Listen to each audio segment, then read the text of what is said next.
నమస్తే. ఇన్నాళ్ళు నన్ను సపోర్ట్ చేస్తూ, ఎంకరేజ్ చేస్తూ మీ ప్రేమను నాకు అందిస్తున్న ప్రతి ఒక్కరికి కృతజ్ఞతలు. అలాగే ఈ వీడియో కూడా ఖచ్చితంగా మీకు ఉపయోగపడుతుంది. లైక్, షేర్ అండ్ సబ్స్క్రైబ్ చేసి మీ సపోర్ట్‌ని నాకు అందించండి. అలాగే ఈ వీడియో పట్ల మీకున్న అభిప్రాయాన్ని కామెంట్ సెక్షన్‌లో కామెంట్ చేసి తెలియజేయండి. ఇప్పుడు వీడియోని చూద్దాం. నమస్తే, వెల్కమ్ టు అవర్ ఛానల్. నేను పద్మిని. ప్రస్తుతంతో పాటు ప్రముఖ ఆధ్యాత్మికవేత్త, ఆస్ట్రోన్యూమరాలజిస్ట్, ఎనర్జీ వాస్తు స్పెషలిస్ట్, శ్రీ విద్య ఉపాసకులు శ్రీమతి జయప్రద గారు మనతో పాటు ఉన్నారు. మాట్లాడదాం. నమస్కారం అండి. నమస్కారం అండి. మన భారతీయ సంస్కృతి అత్యద్భుతమైనటువంటి సంస్కృతి, అందులో ఎటువంటి సందేహం లేదు. మనల్ని చూస్తూ ఇన్స్పైర్ అవుతూ ఉంది యావత్ ప్రపంచం కూడా. అయితే మనం కూడా తప్పు ద్రోవలోకి వెళ్ళటం అనేది చూస్తూనే ఉన్నాం. దానికి ప్రత్యక్షమైన నిదర్శనం ఇన్ని డివోర్స్ కేసెస్ వెళ్ళటం. ఒకసారి ఒక స్త్రీ ఒకరిని పెళ్లి చేసుకుందంటే ఇంక జీవితాంతం అంతే, ఇంక డివోర్స్ అనే మాటే లేదు. కానీ ప్రేమ ఎక్కడో లోపిస్తోంది. ఖచ్చితంగా ప్రేమ లోపిస్తోందా, ఈగో ఎక్కువ రోల్ ని ప్లే చేస్తోందా అనేది డెఫినెట్ గా అర్థం కానటువంటి విషయం. అలాగే ఇండిపెండెన్సీ అనేది డిపెండెంట్ గా ఎవరు ఉండట్లేదు. అందరూ ఇండిపెండెంట్ గా ఉండడం ఓకే, కానీ at one point of time there is something called adjustment. Definite గా ఉండాలి. అడ్జస్ట్మెంట్, టెంపర్మెంట్ లేకపోతే ఎట్లా? విడిపోవడమే అన్నిటికీ ఆన్సర్ కాదు. కాకపోతే భర్తని భార్య ప్రేమించడం, భార్యని భర్త ప్రేమించడం అనేది ఖచ్చితంగా ఉండాలి. అయితే మీరు చాలా అనాలిసిస్ చేస్తున్నారు, రీసెర్చ్ చేస్తూ ఉన్నారు.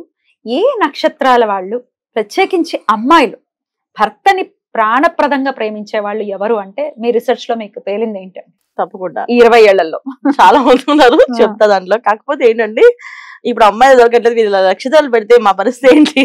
దీన్ని బట్టి మీరు ఏదో పెళ్లి చేసుకోమని కాదు, అదే అసలు ఊరికే మీ రీసెర్చ్ లో మీకు తెలిసిన విషయం. తప్పకుండా భర్తని ప్రాణంగా ప్రేమించి, దైవంగా భావించి, ఆయన చెప్పింది వాస్తవంగా నమ్మి, అదే అబద్ధమో నిజమో అయినా సరే ఆయన చెప్పింది కరెక్ట్ అయి ఉండొచ్చు అని చెప్పి 100 మార్క్స్ వేస్తున్న వాళ్ళు ఉన్నారు. ఇవాళకి ఉన్నారా? స్టిల్ రైట్ నో ఇప్పుడు కూడా ఉన్నారా వాళ్ళు? అంటే ఒక 40 years నుంచి మనకి వ్యవస్థ మారిపోయింది అన్న. 40 years వరకు ఆడపిల్లకి వివాహం, 40 years బ్యాక్ వివాహం చేస్తే పెళ్ళవగానే తల్లిదండ్రులు చెప్పే మాట ఏంటంటే, అమ్మ ఇంక నుంచి నీకు అంత అత్తగారిల్లే, నీకు ఏదైనా బాధ కష్టం వచ్చినా నీ భర్తకు చెప్పుకో, నీ భర్తే నీకు అన్ని సర్వం, ఇంకా ఆయనే చూసుకుంటాడు, మీ అత్తగారు మామగారు తల్లిదండ్రులు అని అప్పగింతలు అప్పుడు అప్పచెప్పేవాళ్ళు. అలాగే తోడికోడళ్ళు ఉన్న, ఆడపడుచు ఉన్న, అమ్మ మీ చెల్లెలు అనుకోండి, మీ చెల్లెలే ఆ తప్పు చేస్తే ఎలా శిక్ష వేస్తారో నెమ్మగా శిక్ష వేయండి, ఆ పిల్లని ఏమనకండి అని ఇలా అప్పగింతలు ఇచ్చేవాళ్ళు. ఇప్పుడు అలా అప్పగింతలు అవి అలా ఇచ్చినా సరే వాళ్ళు బాగా ఇబ్బందులు పెట్టి పాపం చాలా ఏడిపించేవాళ్ళు 40 years బ్యాక్.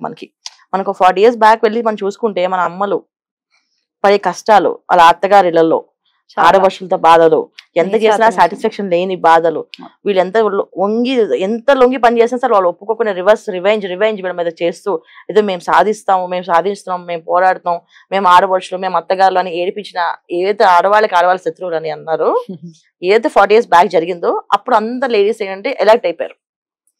అసలు మనం ఎందుకు పడాలి ఈ బాధలు, ఎందుకు భరించాలి అని చెప్పి పిల్లలకి సమానత్వాన్ని పెంచేశారు.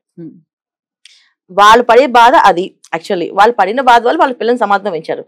అది ఏమైపోయిందంటే వాళ్ళకి మగపిల్లాడు ఆడపిల్ల సమానం, నువ్వు డైవర్స్ తీసుకుని నేను డైవర్స్ తీసుకుంటాను, నువ్వు పెళ్లి చేసుకుని నేను పెళ్లి చేసుకుంటా, నాకేం అభ్యంతరం లేదు అనే లెవెల్కి వచ్చేస్తుంది. అది వికృతంగా మారిపోయింది. అసలు యాక్చువల్లీ వాళ్ళు అనుకున్న ప్లానింగ్ ఏంటంటే, బాధ ఏంటంటే మనం ఎందుకు ఇంత బాధపడాలి, వీళ్ళు కొట్టి తిట్టి హింసించి. అందులో తప్పు లేకపోతే అందులో తప్పులేదు. తన పిల్లకి అంత పిల్ల నాకు రేపు నాకు ఆడపిల్ల పుడితే అదుకుని ఇలా హింసపడాలని చెప్పి వాళ్ళు నేర్పించుకున్నారు. కరెక్ట్. ఏ తల్లైనా బాధపడుతుంది కదా, నా కూతురు ఇలా బాధపడుతుంది ఖచ్చితంగా. అప్పుడు వాళ్ళు ఏమనుకున్నారంటే చదివించాలి వీళ్ళకుండా. చదువు లేకపోవడం వల్ల ఏదో నాకు తక్కువ కట్నం ఇచ్చి మా నాన్న నుంచి పెళ్లి చేస్తే మా నాన్నకి నేను భారం అయిపోయాను అనే ఫీలింగ్ ఏదైతే ఉందో వాళ్ళ పాపం, అది రియల్ ఫీలింగ్. అప్పుడులో చదువు అంత సంజలు అంత పెద్దగా లేకుండా పాపం పిల్లలు పెళ్లి చేసేసి, ఆడపిల్ల అంటేనే ఒక గుదిబండల అనుకునే రోజుల్లో వివాహాలు చేసుకుని వచ్చిన ఆడవాళ్ళు నేర్పించిన విషయాలు పిల్లలకి ఏంటంటే సమానత్వం, పిల్లలకి కూడా చదివిద్దాము, కష్టం నష్టం, ఆడపిల్లలు చదివిద్దాము, రేపు హస్బెండ్తో పడలేకపోతే తన ఉద్యోగం చేసుకుంటుంది. ఏది నిర్ణయం ఇది వికృత ఆనందం దాల్చి ఇప్పుడు వాళ్ళ రోజున అసలు ఇలా ప్రేమించే నక్షత్రాలు ఉన్నాయంటే ఎవరు ప్రేమిస్తారండి ఈ రోజుల్లో? అసలు ఎవరు వింటారు మాట అని రివర్స్ లో మనతో పోట్లాడుతుంటే సిద్ధమైపోయారు. అబ్బాయిలు వాళ్ళు ఉన్నారు ఖచ్చితంగా, అవి ఎక్కడికి పోదు, అందులో ఎటువంటి సందేహం లేదు. మనసులో ఎప్పటికీ ఉండే ఆడపిల్లలు ఆ మనసుతో వాళ్ళు వేసుకునే వేషధారణ ఎలా ఉన్నా వాళ్ళ మనసులో ఒక భావం, ఒకసారి వివాహం అయితే ఇంకా మనకి వివాహం అయిపోయినట్టే, సింగిల్ గా బతకడానికి ఇష్టపడతారు తప్ప మళ్ళీ వివాహం చేసుకోరు. ఉన్నారు అలాంటి వాళ్ళు చాలా మంది ఉన్నారు నాన్న. వాళ్ళు వివాహాలు చేసుకుంటున్నారంటే అది ఇంట్లో పెద్దవాళ్ళు నీకంటే తోడు కావాలి, ప్రజలు పెట్టి చేయించడం తప్ప, కానీ వీళ్ళ మనసులో స్థానం అలా ఎప్పుడైతే ఒకసారి అయిందో అందే మళ్ళీ చేసుకుని ఇష్టం లేదని వాళ్ళు ఉన్నారు. 100% ఉన్న నక్షత్రాల్లో కొన్ని నక్షత్రాలు ఖచ్చితంగా ఉన్నాయి, చెప్తాను. అయితే ఈ నక్షత్రాలు ఏంటి అంటే వీళ్ళు ఉత్తర ఫాల్గుని నక్షత్రం, ఫస్ట్ నక్షత్రం ఉత్తర ఫాల్గుని. ఈ ఉత్తర ఫాల్గుని నక్షత్రం ఏంటంటే భర్తకి ఆల్వేస్ సపోర్ట్ గా ఉంటారు. వీళ్ళు ఎంత చదువుతారంటే బాగా చదువుతారు, చదువు ఏం తక్కువ ఉండదు వీళ్ళకి. వీళ్ళు బాగా చదువుకునే వాళ్ళు, వెల్ ఫ్యామిలీస్ పుట్టిన వాళ్ళు కూడా. ఉత్తర ఫాల్గుని నక్షత్రం అమ్మవారి నక్షత్రం, లక్ష్మీ అమ్మవారి నక్షత్రం, ఐశ్వర్యానికి తక్కువ ఉండదు ఆ నక్షత్రానికి. సో ఈ పిల్ల ఎక్కడ అడుగు పెట్టినా అది ఐశ్వర్యంతో ఆనందం చేస్తుంది. సో అంత శుభమైన జరిగిన నక్షత్రం కొన ఈ నక్షత్రం. అయితే వీళ్ళు అస్సలు ఎంత హంబుల్ గా ఉంటారంటే వీళ్ళు అసలు మా వల్లే మీకు కలిసి వచ్చిందని మాత్రం అనరా. చాలా హంబుల్ గా ఏమైనా సాయం చేయాలా, ఏమైనా హెల్ప్ చేయాలా, భర్తకి ఏమైనా చేయాలా అనే లక్షణంలోనే ఉంటారు వీళ్ళు. పెళ్లి అయిన తర్వాత హస్బెండ్ కి ఎంత సపోర్ట్ గా ఉంటారంటే ఇక పేరెంట్స్ కూడా ఉంటారు అంత సపోర్ట్. ఏమోనమ్మా ఆయన అడుగుతా, ఆయన పంపిస్తే వస్తా, లేకపోతే రాను అని చెప్పేసి. ఈ లక్షణం ఎక్కువగా ఈ ఉత్తర ఫాల్గుని నక్షత్రం అమ్మాయిలు. వీళ్ళు ఎలానే ఉంటారు, ఎంత లెవెల్లో ఉన్నా డౌన్ టు ఎర్త్ గా ఉంటారు వీళ్ళు.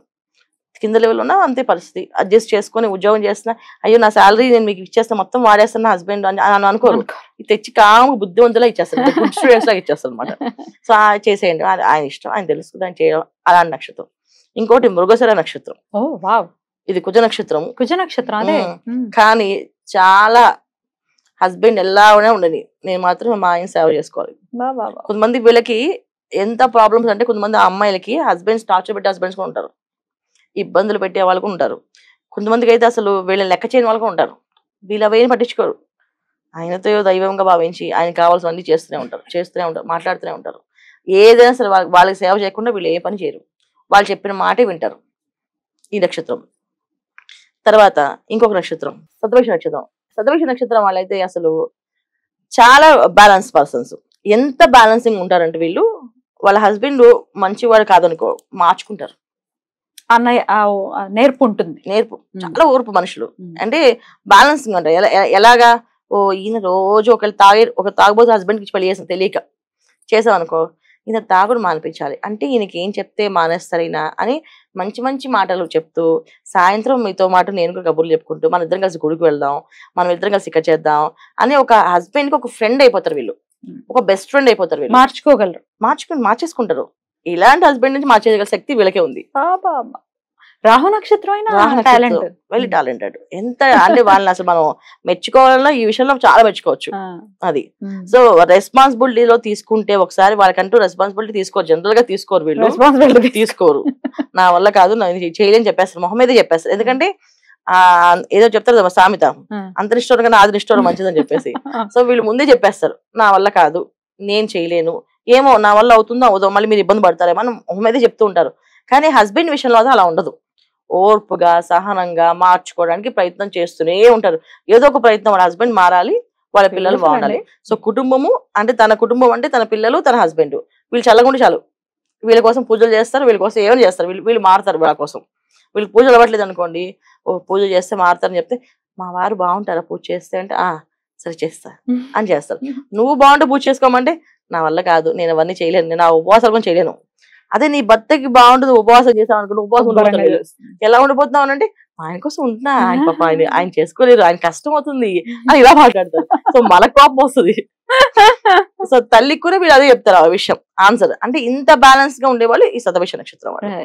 సో చాలా మందికి ఈ శతభిష నక్షత్రం ఈ కాలంలో వాళ్ళకి చాలా మందికి ఫెయిల్యూర్స్ అంటే వాళ్ళు ఈ నక్షత్రం వాళ్ళు, ఈ 3 నక్షత్రాలు వాళ్ళు. సూపర్. వీళ్ళు ముగ్గురు అసలు ఎక్కడ వెళ్ళినా అసలు మేము కళ్ళు మూసుకుని పెళ్లి చేసుకోవచ్చు వీళ్ళని. అద్భుతం అద్భుతం, చాలా చాలా. సో వీళ్ళకి జాతకాలు కలిసాయా, నాకు లగ్నాలు కలిసాయా అంటే అవన్నీ పక్కన పెట్టేస్తే ప్రేమించడంలో నంబర్ వన్ వీళ్ళు. సూపర్, మంచి పిల్లలు.